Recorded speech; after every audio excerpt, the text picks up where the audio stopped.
Okay, welcome back. We're going to now proceed with the rest of this area's activity.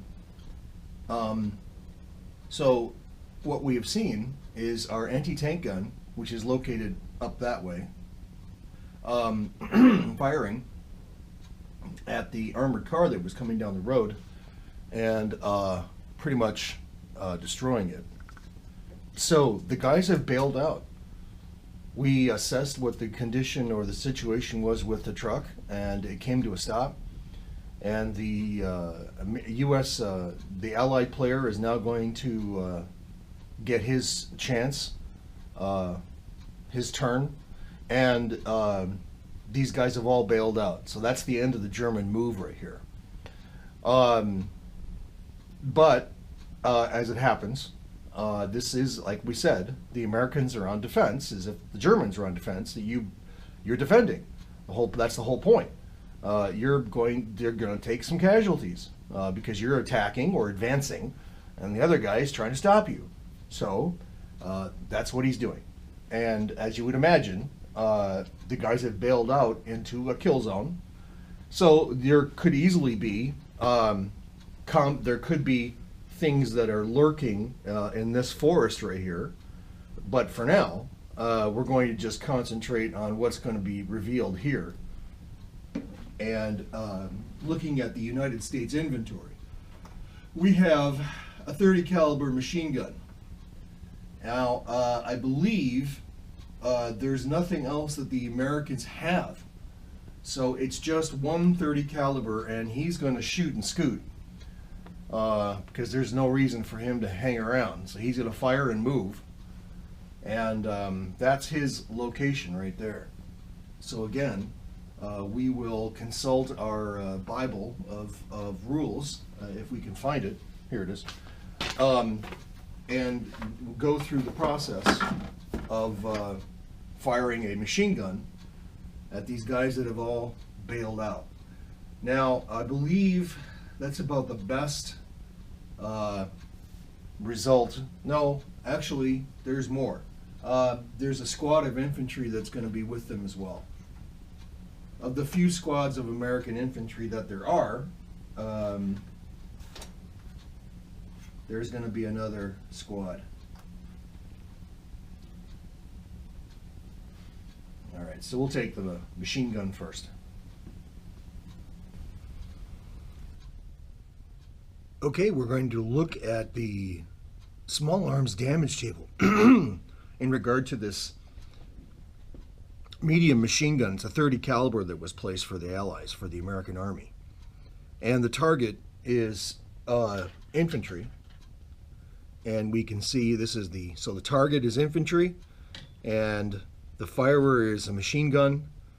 So the damage that's possible here is a red hit plus one incremental hit at half damage or half range or less. And this is very close combat. This is 10, 20, 30, 40, 40 yards if a hex is 10 yards each. And even if a hex is 25 yards, it's still very close. It would be 100 yards if a hex was 25 yards each. So it's still very close.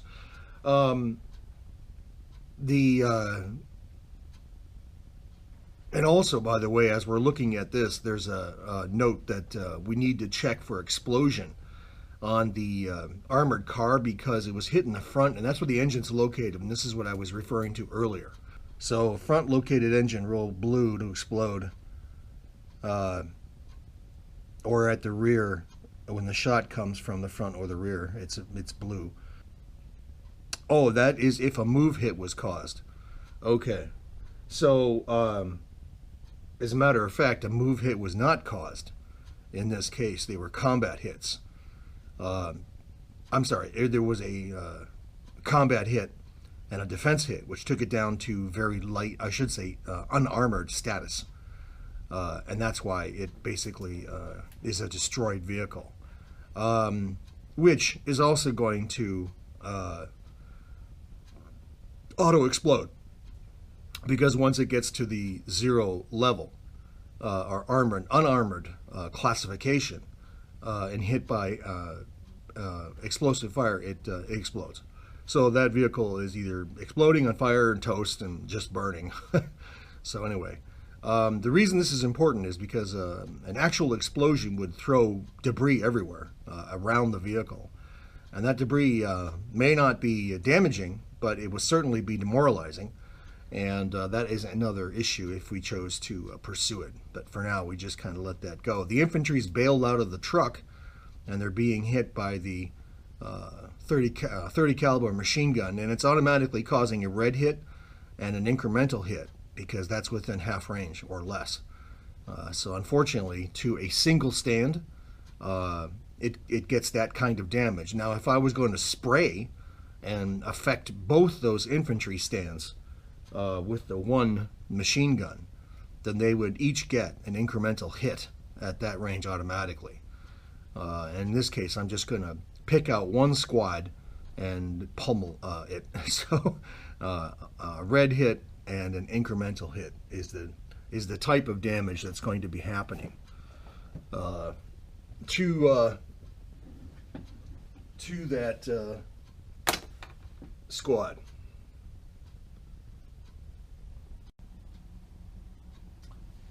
Okay, so we're going to put down a hit and an incremental hit automatically to the squad that we're choosing to fire at, which is it appears to be a Fallschirmjäger. Of course, doesn't matter, but it could. Anyway, they could be classified as elite troops. But anyway, so the two markers go down on the unit, and that's about it for now, except the other squad is also firing, and those range bands are a little different. They are 2 per band. There's no machine gun in that squad that's firing. So we'll move our camera actually.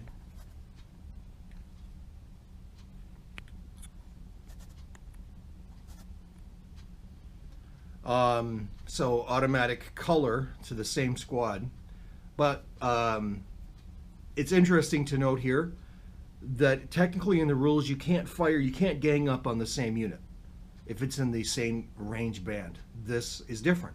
It's not in the same range band. Therefore, they can gang up. That's an interesting nuance. So that's automatic color. There's no other modifier. That's about it that I can see. So we'll roll for that. We're looking for blue. So it's blue needed to cause a hit, a red hit, on that squad. And that counts. It is the symbol, the special hit icon, but it's still blue. That's why it's drawn that way.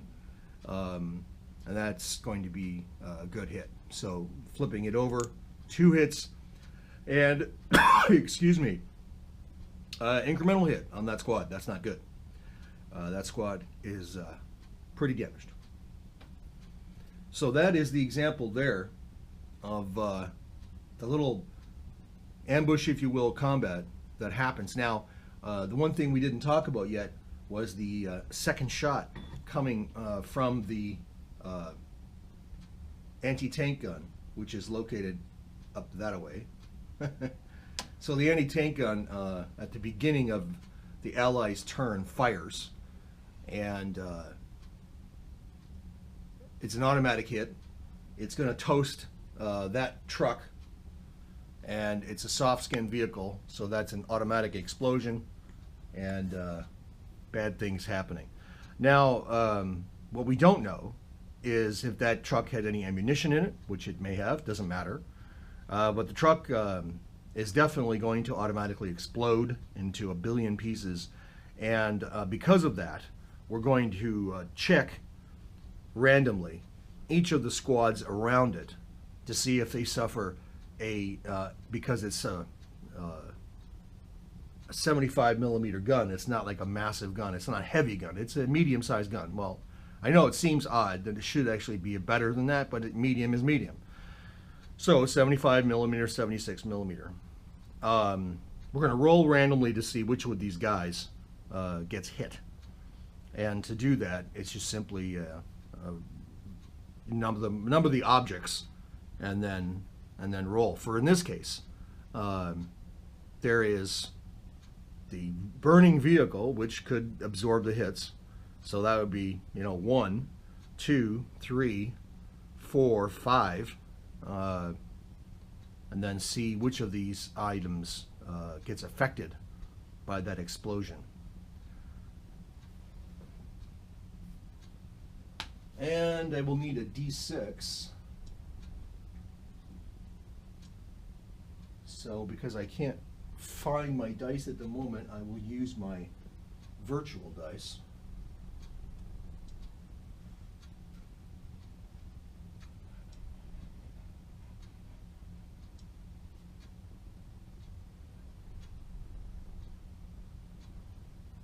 Number 3 comes up. So 1, 2, 3 takes a incremental hit.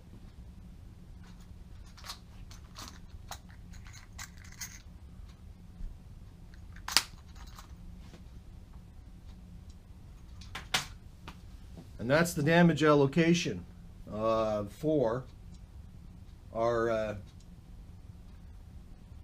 ambush combat. And we are assuming we're going to the beginning of the Allies' turn. So the vehicle is exploding, broken, busted,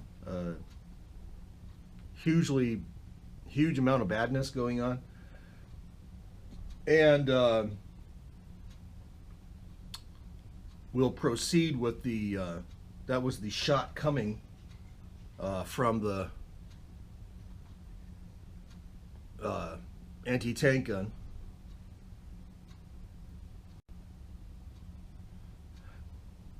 And the firing that we had seen from the Americans, that was the initial turn of the game.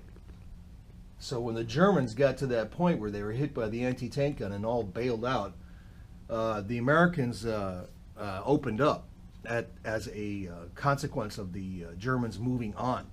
Now this is this now is the turn for the Americans. The Germans move on. I should say the active player moves or does something. The non-active player gets to shoot. But the German casualties do apply, and then they're firing back at the squad here, and they've got the 2 levels of damage, but they are elite, so that will help. But when, again, you do the range bands, you've got automatic, color, and then code, because these guys are in a forest for their cover. So red is needed just at the base level to cause damage on the squad. They have a damage of 2, so that goes up 2 levels. So from, again, automatic, color for the range, code for the cover, and then code and color, which is the star symbol, at 1 level up, and then the 2nd level up is ineffective. So because they're in cover and the range and the damage, the elite German force cannot normally cause any damage. However, they are elite, so that's a modifier of 1, and that brings it down to a roll of CNC needed to cause a hit. A legitimately red hit, not a weakened hit of any kind, but a red hit on these guys that are in the forest. So again, we're looking for a star, and we didn't get it. The next unit also fires, same conclusion except no damage, same range I mean. So automatic, color, code because of the forest, and they're elite, which goes back to color, which is blue. I can see no other modifiers, and they didn't get it. They rolled a red. Now, there is an interesting optional rule, And again, the Hex Command is built with a lot of optional rules here. And that's, again, the reason why we do this. To explain that there is a possibility. If you wished to have the detail, which some would say more complicated game system, you can do the sustained fire bonus. And what that means is, these guys missed. Well, that seems kind of silly. Well, maybe not. It's wonky, right? Because look how close they are. I mean, this was 10 yards, 10, 20, 30, it's 40 yards away. But they're in a forest. So there's, a lot of stuff in the way. The bullets are being blocked everywhere and bits of trees are falling. Okay. And these guys are probably, maybe they could be even dug in, doesn't matter. But the sustained fire concept is that the roll that you made that missed, in this case, it's red. And we needed a blue. But when you miss something, you put that indicator down. So if these guys miss again by rolling the same thing, no. That's silly. Sustained fire is these guys have been firing over a period of time. If they miss again, that becomes a hit. So if they roll a red again, it's a hit. They could miss again with a different roll, and then you'd put that down there. So that eventually, no matter if they keep missing, this is what it defeats the problem with dice. If they keep missing, they'll eventually start hitting all the time. At that range, they keep missing, it becomes automatic, because they've missed so many times. Okay, starts to build up. And remember, we did say these guys are shooting and scooting. So in the Germans' move, these guys bail out, armored car, boom, and before this happens, the Germans bail out, the Americans fire, the Americans are moving. That's right. In the Germans' activation, these guys are shooting and scooting, so they're gone. So before, in the turn, when the Americans are active, before the Germans can fire, these guys are actually moving. Because they're moving at the end of the Germans' turn. That was their orders. Take a shot, get out.